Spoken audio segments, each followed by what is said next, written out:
प्रिय मित्रों, स्वागत है आप सबका आपके अपने चैनल स्टडी विद प्रदीप पे। दोस्तों, जैसा कि आप सभी लोग जानते हैं कि हम लोग सेल बायोलॉजी पढ़ रहे हैं। क्लास 11th का एनसीईआरटी का कोर्स है।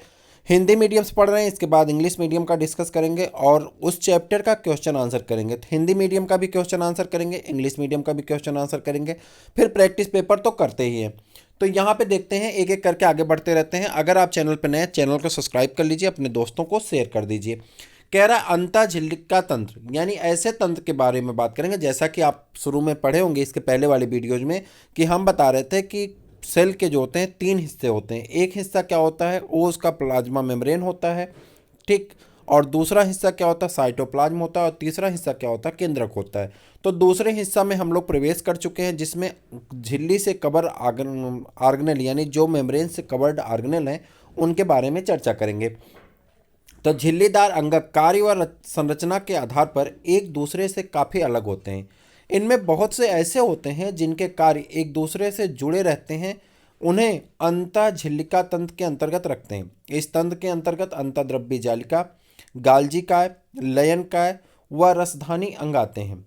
सूत्रकणिका, माइटोकॉन्ड्रिया, हरित लवक व पर ऑक्सीसोम के कार्य उपरोक्त अंगकों से संबंधित नहीं होते हैं, इसलिए इन्हें अंतःझिल्लिका तंत्र के अंतर्गत नहीं रखते हैं। ठीक है, अब देखिए यहाँ से एक एक अंतःझिल्लिका तंत्र यानी एक एक एंडोक्राइन एक एक ऑर्गेनेल के बारे में हम चर्चा करने वाले हैं। इसका नाम होता क्या, एंडोप्लाज्मिक रेटिकुलम। ठीक। इलेक्ट्रॉन सूक्ष्मदर्शी से अध्ययन के पश्चात यह पता चला कि यूकैरियोटिक कोशिकाओं के कोशिका द्रव्य में चपटे आपस में जुड़े। ध्यान से देखिएगा, एक एक पॉइंट एनसीईआरटी की एक एक लाइन आपके लिए बहुत महत्वपूर्ण है, इसीलिए हम एनसीईआरटी लेके आए हैं। हम ओरली इसको डिस्कस करके आपको व्हाइट बोर्ड पर समझा करके जा सकते थे, लेकिन हम यहाँ पे आपको किस लिए लाए हैं, पूरी एनसीईआरटी को डिस्कस करने के बाद हमारा टारगेट है कि 15 मार्च तक हम पूरी एनसीईआरटी खत्म कर देंगे, 11th की और 12th की भी।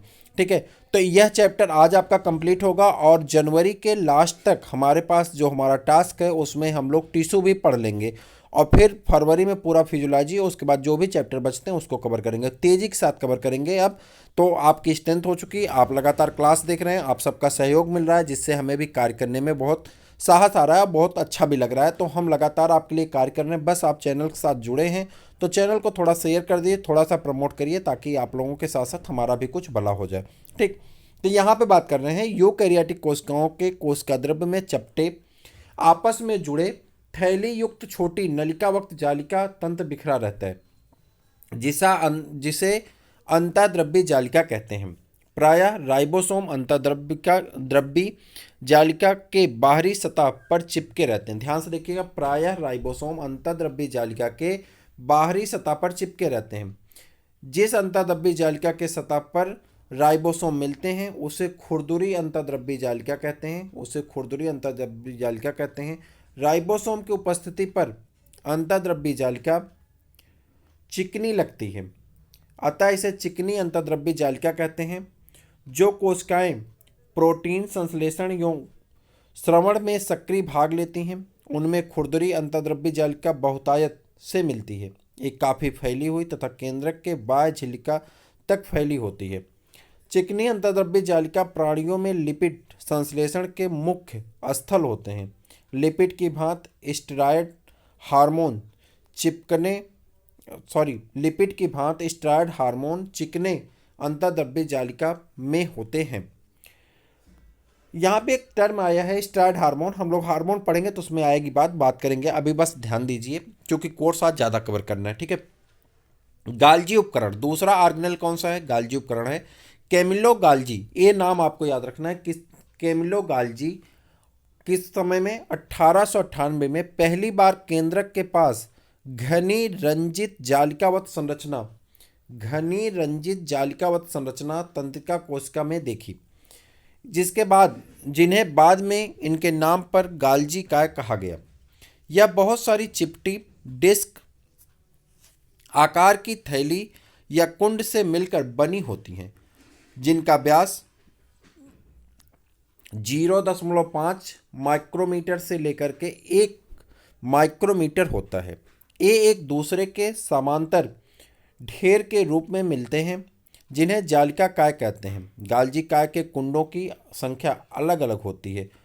गाल्जी कुंड केंद्रक के पास सकेंद्रित व्यवस्थित होते हैं, जिनमें निर्माणकारी सतह उन्नोदर सिस व परिपक्व सतह उत्तोत्तल ट्रांस होती हैं। अंगक सिस व ट्रांस सतह पूर्णतः अलग होते हैं लेकिन आपस में जुड़े रहते हैं। गाल्जी का मुख्य कार्य द्रव्य को संवेष्टित कर अंतर कोशिकीय लक्ष्य तक पहुंचाना या कोशिका के बाहर श्रवण करना है। संवेष्टित द्रव्य अंतः केंद्रीय जालिका से पुट्टिका के रूप में गाल्जी काय के शीर्ष सिरे से संगठित होकर परिपक्व सतह की ओर गति करते हैं, जिससे स्पष्ट है कि गाल्जी काय का अंतःद्रव्य जालिका से निकटतम संबंध है। अंतःद्रव्य जालिका पर उपस्थित राइबोसोम द्वारा प्रोटीन का संश्लेषण होता है, जो गाल्जिकाय के ट्रांस सिरे से निकलने के पूर्व इसके कुंड में रूपांतरित हो जाते हैं। गाल्जिकाय ग्लाइकोप्रोटीन व ग्लाइकोलिपिड निर्माण का प्रमुख स्थल है। लयन काय किसे कहते हैं? लयन काय तीसरा ऑर्गेनेल है जिसे लाइसोसोम हम लोग कहते हैं। यह झिल्ली पुट्टिका संरचना होती है जो संवेष्टन विधि द्वारा गाल्जिकाय से बनते हैं। पृथकीकृत लयन काय पुट्टिका में सभी प्रकार की जल अपघटकी एंजाइम यानी हाइड्रोलेजेज, ये नाम आप याद रखेंगे कि इसमें कौन सी एंजाइम पाई जाती है, तो जल अपघटकी एंजाइम पाई जाती है, जैसे हाइड्रोलेजेज, लाइपेजेज, प्रोटेजेज और कार्बोहाइड्रेजेज मिलते हैं, जो अम्लीय परिस्थितियों में सर्वाधिक सक्रिय होते हैं। ये enzyme carbohydrate, protein, lipid, nucleic अम्ल आदि के पाचन में सक्षम है। रसधानी वैक्यूल्स कोशिका द्रव्य में झिल्ली द्वारा घिरी जगह को रसधानी कहते हैं। इनमें पानी, रस, उत्सर्जित पदार्थ व अन्य उत्पाद जो कोशिका के लिए उपयोगी नहीं हैं भी इसमें मिलते हैं। रसधानी एकल झिल्ली से आवृत होती है जिसे टोनोप्लास्ट कहते हैं। पादप कोशिकाओं में यह कोशिका का 90% स्थान घेरता है। पौधों में बहुत से आयन व दूसरे पदार्थ सांद्रता प्रवणता के विपरीत टेफनोप्लास्ट से होकर रसधानी में अभिगमित होते हैं। इस कारण से इनकी सांद्रता रसधानी में कोशिका द्रव्य की अपेक्षा काफ़ी अधिक होती है। अमीबा में संकुचनशील रसधानी उत्सर्जन के लिए महत्वपूर्ण है।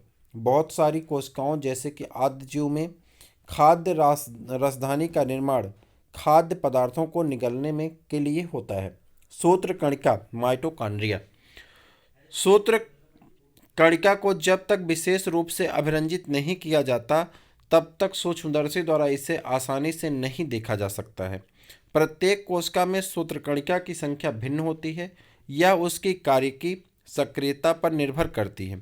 ये आकृति व आकार से भिन्न होती है। यह तस्तरीनुमा बेलनाकार आकृति की होती है जो 1 से लेकर के 4.1 माइक्रोमीटर लंबी व 0.2 से लेकर के 1 माइक्रोमीटर औसतन 0.5 माइक्रोमीटर व्यास की होती है। सूत्रकणिका यानी जिसे माइटोकॉन्ड्रिया आप कहते हैं, एक दोहरी झिल्ली युक्त संरचना होती है जिसकी बाहरी झिल्ली व भीतरी झिल्ली जिसकी अवकाशिका को 2 स्पष्ट जलीय कक्षों बाह्य कक्ष व भीतरी कक्ष में विभाजित होती है। भीतरी कक्ष जो घने व समांगी पदार्थ से भरा होता है अधात्री मैट्रिक्स कहते हैं। बाह्य कला सूत्रकणिका की बाह्य सतह सीमा बनाती है। इसकी अंतःझिल्ली कई अधात्री की तरफ अंतर्वलन बनाती है जिसे क्रिस्टी एक वचन क्रिस्टो कहते हैं। क्रिस्टी इसके क्षेत्रफल को बढ़ाते हैं जिसकी दोनों झिल्लियों में इनसे संबंधित विशेष एंजाइम मिलते हैं जो सूत्रकणिका के कार्य से संबंधित हैं। सूत्रकणिका का वायवीय श्वसन से संबंध होता है। इनमें कोशिकीय ऊर्जा एटीपी के रूप में उत्पादित होती है। इस कारण से सूत्रकणिका को कोशिका का शक्तिगृह कहते हैं। सूत्रकणिका के अधात्री व एकल वृत्ताकार डीएनए अणु व कुछ आरएनए राइबोसोम्स तथा प्रोटीन संश्लेषण के लिए आवश्यक घटक मिलते हैं। सूत्रकणिका विखंडन द्वारा विभाजित होती है। लवक की बात करते हैं, प्लास्टिड की। लवक सभी पादप कोशिकाओं एवं कुछ प्रोटोजोआ जैसे युग्लिना से मिलते हैं। ये आकार में बड़े होने के कारण सूक्ष्मदर्शी से आसानी से दिखाई पड़ते हैं। इसमें विशिष्ट प्रकार के वर्णक मिलने के कारण पौधे भिन्न भिन्न रंग के दिखाई पड़ते हैं। विभिन्न प्रकार के वर्णकों के आधार पर लवक कई तरह के होते हैं, जिसे हरित लवक, वर्णी लवक व अवर्णी लवक। हरित लवक में पर्णहरित वर्णक व कीरोटिनॉइड वर्णक होता है, कीरोटिनॉइड वर्णक होता मिलते हैं, जो प्रकाश संश्लेषण के लिए आवश्यक प्रकाशीय ऊर्जा को संचित रखने का कार्य करते हैं। वर्णी लवकों में वसा, विलेय, कीरोटिनॉइड वर्णक जैसे कि कीरोटीन, ज़ैंथोफिल व अन्य दूसरे मिलते हैं, जिसके कारण पादपों में पीले, नारंगी व लाल रंग दिखाई पड़ते हैं। अवर्णी लवक विभिन्न आकृतियों एवं आकार के रंगहीन लवक होते हैं, जिनमें खाद्य पदार्थ संचित रहते हैं। मंड लवक में मंड के रूप में कार्बोहाइड्रेट संचित होता है, जैसे आलू। तेल लवक में तेल व वसा तथा प्रोटीन लवक में प्रोटीन का भंडारण होता है। हरे पौधों के अधिकतर हरित लवक पत्ती की पर्णमध्योतक कोशिकाओं में पाए जाते हैं।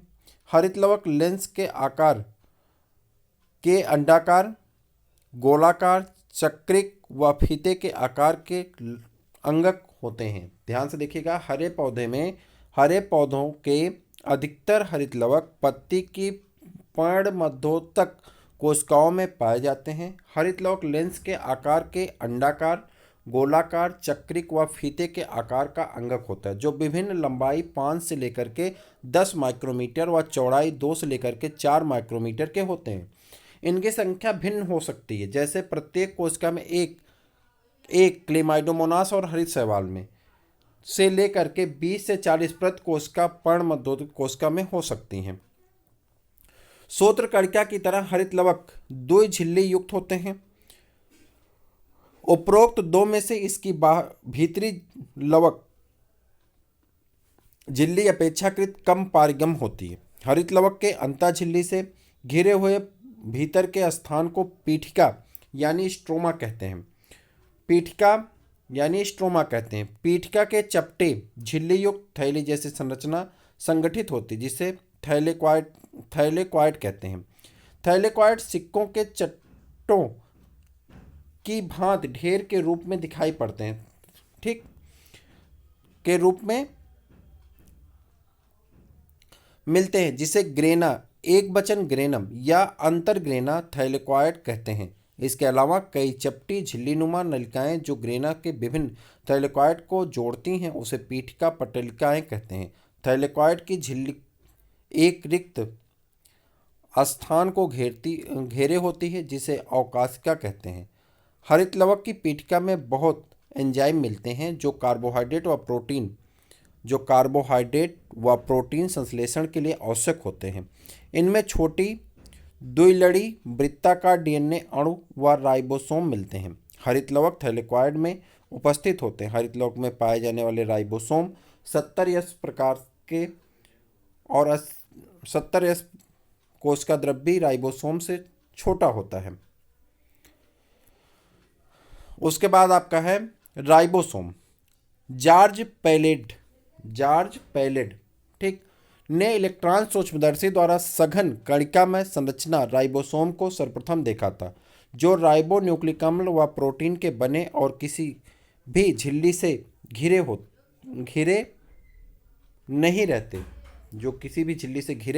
नहीं रहते।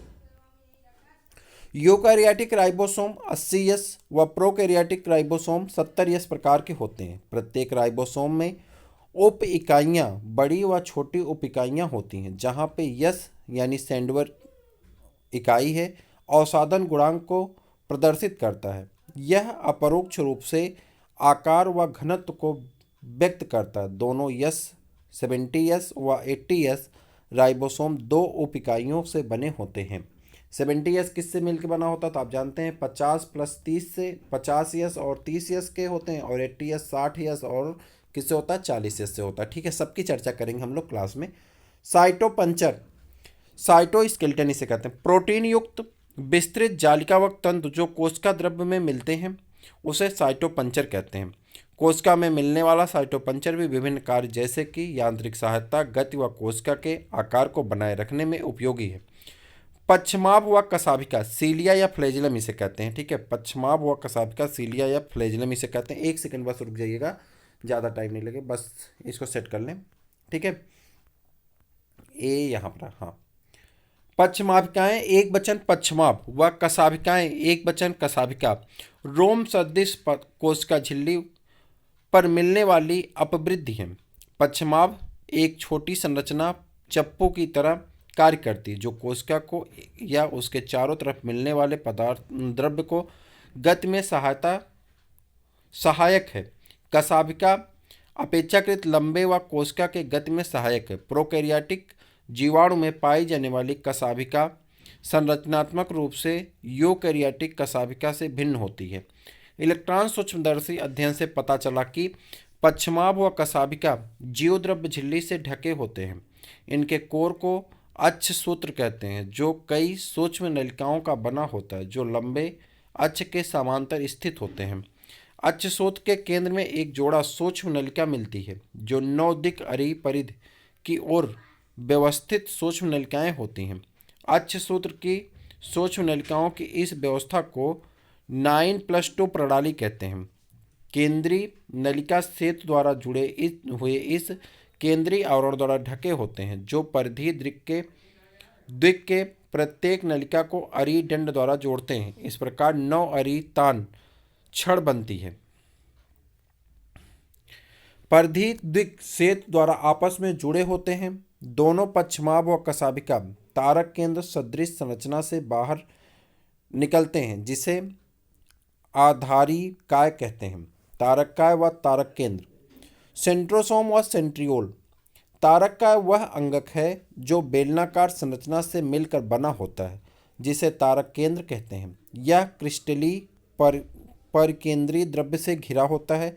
दोनों तारक केंद्र तारककाय में एक दूसरे से लंबवत स्थित होते हैं। इसमें प्रत्येक की संरचना बैलगाड़ी के पहिए जैसी होती है।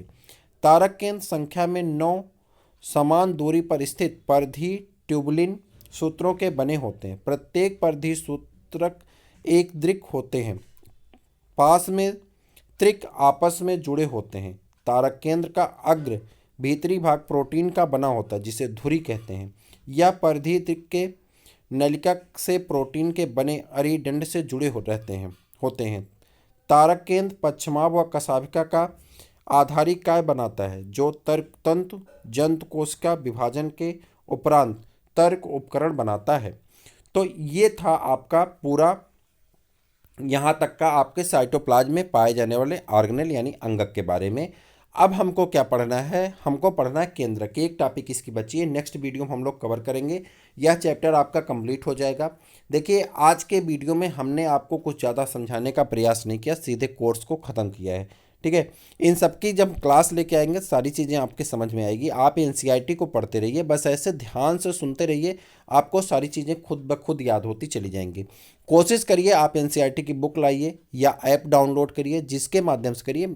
ऐप आप उसमें डालेंगे एनसीईआरटी बुक क्लास 12th या 11th जो भी डालेंगे तो बुक मिल जाएगी। आप प्ले स्टोर से कई बहुत सारे लोगों के ऐप हैं, वहाँ से आप ऐप डाउनलोड कर लीजिए। उन्हें आप घुमा फिरा करके जितना पढ़ सकते हैं पढ़िए। पूरी एनसीईआरटी अगर आप अच्छी से तैयार कर लिए 11th 12th की, तो मैं गारंटी से कह रहा हूं, और जीएस का हमारा जो क्लास चल रही क्लास और प्रैक्टिस पेपर कर लिए, तो मैं गारंटी से कह रहा हूं कि आप मेंस जा रहे हैं। आप मेंस जा रहे हैं, ये मान चलिए। बस आपको धैर्य रख करके पढ़ना है। एजुकेशन एक दिन में कंप्लीट नहीं होता, लेकिन एक दिन ज़रूर कंप्लीट होता है। ये बात आप ध्यान से रखिए, तो आप ज़रूर कर लेंगे। जल्दीबाजी में पढ़ेंगे, एक दिन में सब पढ़ जाएंगे, लेकिन याद कुछ नहीं होगा। आप देखे होंगे कि स्कूल में टीचर एक दिन में एक टॉपिक ख़त्म करता है, लेकिन जैसे ही धीरे धीरे वक्त बीतता है, साल भर जाते जाते उस सारे टॉपिक को कंप्लीट कर देता। आप भी ऐसा करते होंगे, बहुत सारे लोग इसमें से ऐसे हैं जो हमारे साथ जुड़े हुए हैं, वो सब शिक्षक हैं, तो आप भी ऐसा करते हैं। तो कहीं ना कहीं आपको खुद के लिए भी वैसे ही करना है। घबराने की आवश्यकता नहीं, बस आपको क्रम वाइज एक एक चैप्टर कंप्लीट करना है। आज ही की डेट में आपको केंद्रक का भी वीडियो मिल जाएगा और आज ही आपको एक प्रैक्टिस पेपर मिलेगा। तो आज आपको 3 वीडियो मिलने वाले हैं। हम कोशिश करेंगे सैटरडे तक आपका टिश्यू का भी चैप्टर कंप्लीट हो जाए और उसका भी प्रैक्टिस पेपर हम आपको प्रोवाइड करा दें। तो आप चैनल को कर लीजिए सब्सक्राइब, दोस्तों को कर दीजिए शेयर। फिर मिलेंगे किसी और वीडियो में, तब तक लिए दीजिए इजाज़त। जय हिंद।